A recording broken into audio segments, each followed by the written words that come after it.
I am Carol Shepard, and I would like to share with you an iOS app that I wrote last year.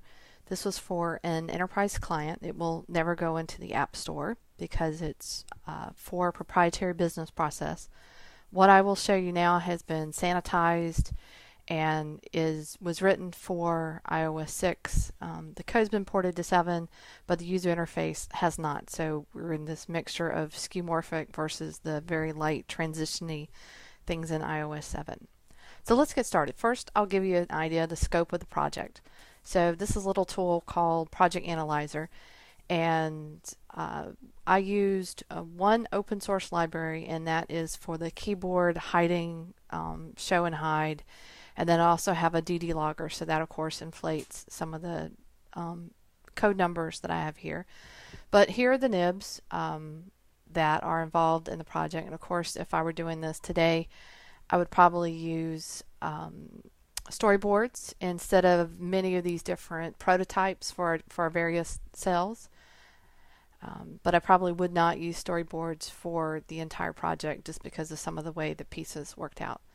Of course we have normal images, and then this goes through the various different view controllers and list views. So let's see, we've got amortization. So there are a couple of main sections. So the first we can think about is amortization, quoting, and then we have some approval business, we have battery calculations, we have customer details. This all deals with some of the Dropbox pieces. They didn't make it into the production version of the app, but we developed a lot against it. This is the DD logger, so this part was included. Oh, and I did use someone's project for handling a switch to make it look different. So we have the concept is a deal. That's sort of the main piece that we're dealing with. And then we have various kinds of fleet editors, services. We had some math things that we had to do, and then we have this idea of a fuel calculator for the fleet. There's the some custom popover things. I think probably another project that I used now that I think about it. And quoting, again, there were lots of accessories. So all these rough things are things that people don't really think about, but this application had a whole lot of what I would call seed data. And so it's all the inventory information and pricing for this particular company. And we had to not load it in via web service because that was not the infrastructure that they had. We had it, basically had to convert a bunch of Excel spreadsheets toplists and then normalize that data. So that gives you an idea of the scope of the amount of the code. All right, and here's the nickel tour of this particular enterprise app. It was developed for a series of salespeople for our clients, and it's currently used out in the field. All right, so everything in this app is all about a deal. It's what they're trying to do. They're trying to sell to various different clubs a series of cars, and these cars have prices, and they have profit and lease payments. And so whenever you change in these numbers, these views update and this lease payment up here updates. So if I go in here to my space model car, and if I change the number to 45, then that number changes right up there. And of course the rest of the numbers here, total cost, all change. You can go and you can add accessories to the car. So I'll go and add a sand bottle kit, and you can go and look at other costs. And so for some reason they're giving away a Palm Pilot. I thought that was pretty funny. And go through ad nauseum. There's lease payments, there's battery calculation in here, so they don't sell warranties that they can't really support. And then there's the various different things you would expect, like information about the deal, information about the customer. They can input information about trades that they have because they have to sell the old cars before they can sell a new one or to make the entire deal. Comments, kind of self-obvious, but if you go and add a comment, they wanted a log because they were having trouble in their Excel spreadsheet of sharing that information back and forth. and then leasing. So a summary view of the leasing. So really exciting there. You can approve it, and this part I was actually really pleased with, is the whole printing, because it was fairly complex, I thought, of something you don't really think about on a mobile device, of designing a PDF, because there's not a server part of this particular application. They did not wish to have that interaction with their IT organization.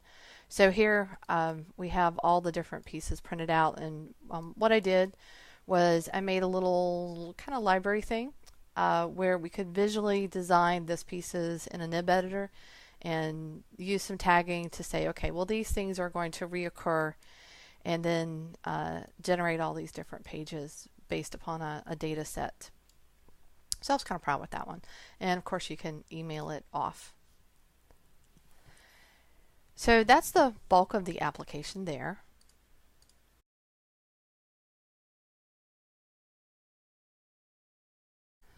So this little app is an iPhone app. Another one I showed is an iPad. So it's intended for a referral group, and it has connection to LinkedIn. So you can go do your OAuth here, pull back your connections, and there's some paging where you can go through, so it's not pulling all the information the same way. Next, I need a search in here. That's a little too slow.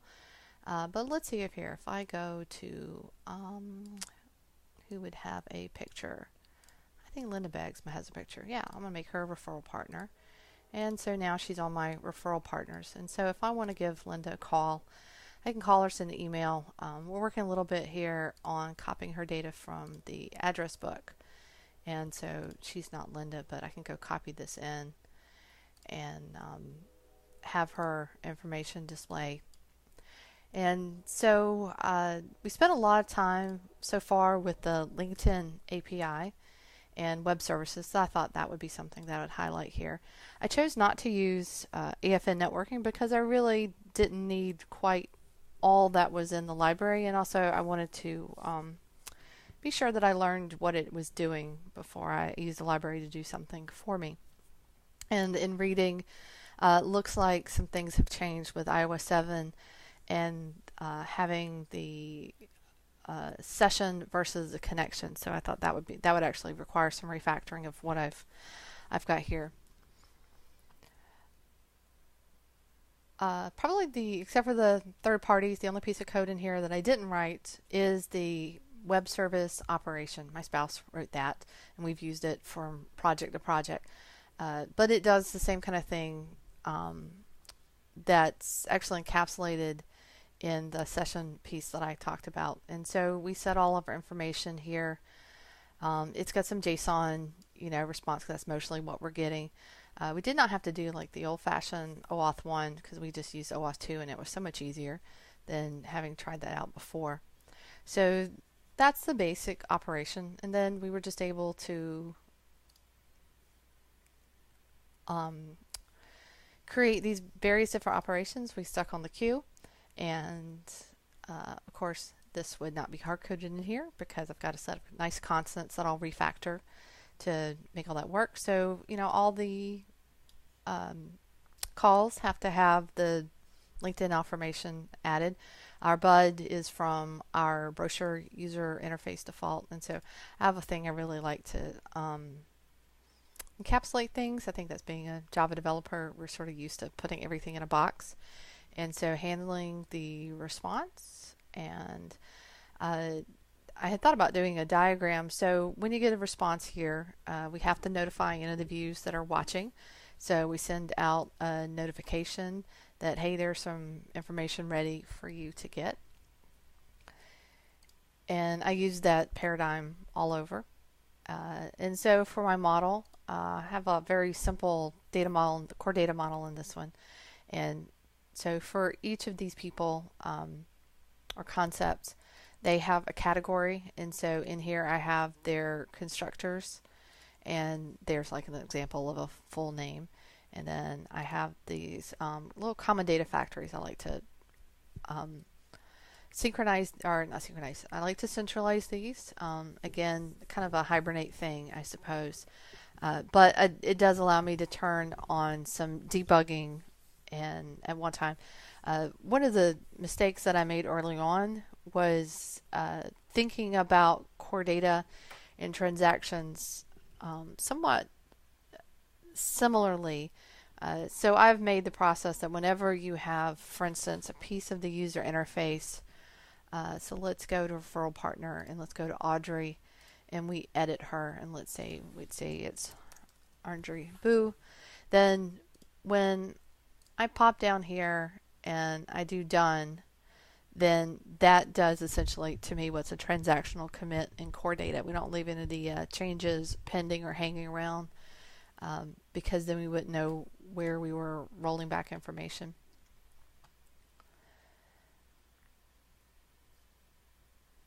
And that's kind of a little tour of that one.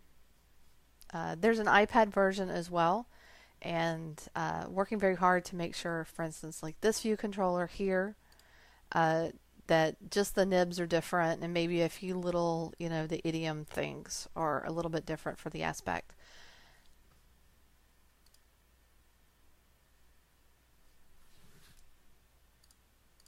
And it's a universal app, so here's the same app, same data.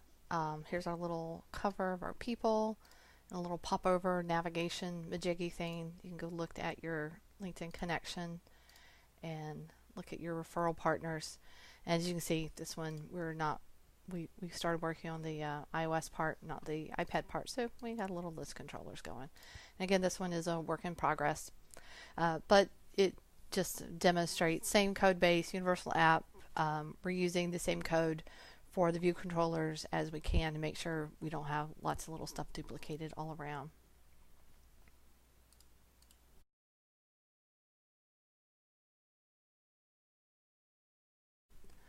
So this is a little side project that I'm working on, and I'm gonna warn you, it says ugly as sin.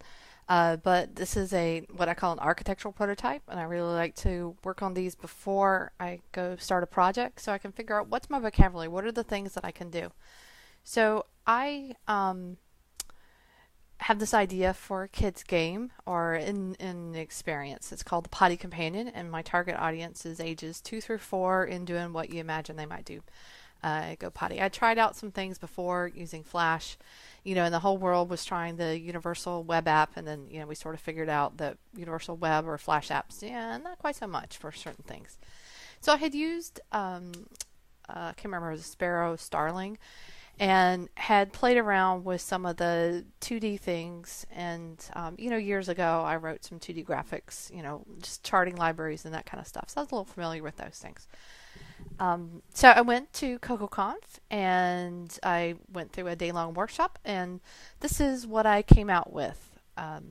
So the idea here, this is a vector, and so we have these little Cheerios, and so what I thought was really neat about the whole physics engine, because it was new to me, is how it knew how to just roll and bounce off. And so I'm like a developer with, ooh, shiny, isn't this a little fun? So this guy right here, which if you look at the other way, is the top of a toilet. My designer works in Illustrator. We both really like Illustrator. And so I need to be able to take some of the shapes. So for instance, like you look at this door, well, the Cheerios don't drop on the right part. They kind of bounce, and see how they bounce around the side? So I wouldn't want them to do that. Oh, there's my flush, and there's my little door animation. Of like the door moves. Oh, isn't that so exciting? I had gotten hung. Let me stop that here. I had gotten very hung up on how to do the texture analysis, and who knew that it was so easy, except for just to have a series of images. Now my illustrator, he'll take care of making them all look very nice. And next I'll play around with the particles, because you can just imagine what's going to happen with the Potty Companion with the particles. My code is just slapdash awful here, but I proved a concept. I was able to go from Illustrator into an app, you might not be familiar with it, called Paint Code. And Paint Code can generate from Well, there's my little toilet guy. And so he can generate all of this nasty stuff that I would never want to have to write by hand. He can generate all that based upon importing an SVG. And I probably wouldn't want to draw the entire thing this way, but I would want the outline of this, maybe put that outline around an image. And so all I had to do was make sure that the path was closed, and I was able to use that and generate my little toilet. Oh, that was the intestines. Here's the toilet. So again, doesn't make your eyes just cross of having to generate that. And my little Cheerio, because kids eat Cheerios and they're pretty innocuous. So it's going to bother me. Again, this is like really, really nasty stuff. I would have it more done better, but I was able to say, okay, well, here's what this animation is going to work, and I was able to sequence them together. So this is a new area for me. It was pretty fun, and I walked out with something that proved my concept and gave me a direction where to go next.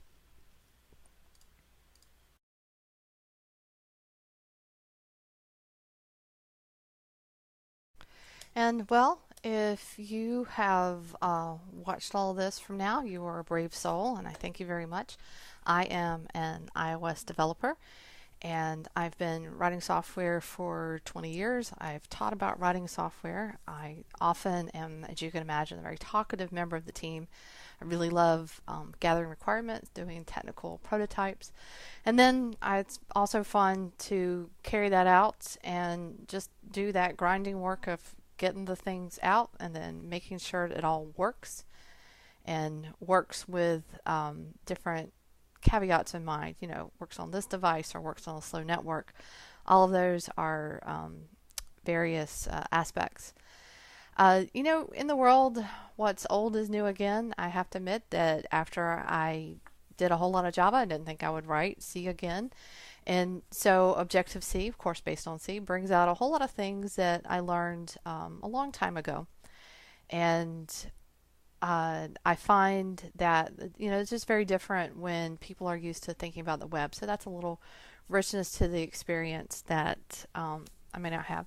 I put something really antique on my resume for those who might understand what that is. So years and years ago, I worked on one of the first OS 2 applications that was distributed, say, to retail, wholesale clients. And it was written in C with something called APPC, which one could think was like the most old web services there possible. So I like using the new stuff. I really enjoyed using Dropbox and LinkedIn's API. And to me, when people someone asked me, like, how many languages do you write in? Well, that's not really applicable anymore. What's really applicable is what frameworks do you use? And so that's the really fun part of exploring the iOS platform is there's so many new fun things to use. So one of the prototypes we put together was using the near field communication to do a little chat. And I think with my mobile app, there's some fun things I can do with that. Well, thank you very much for listening, and hopefully we'll meet sometime.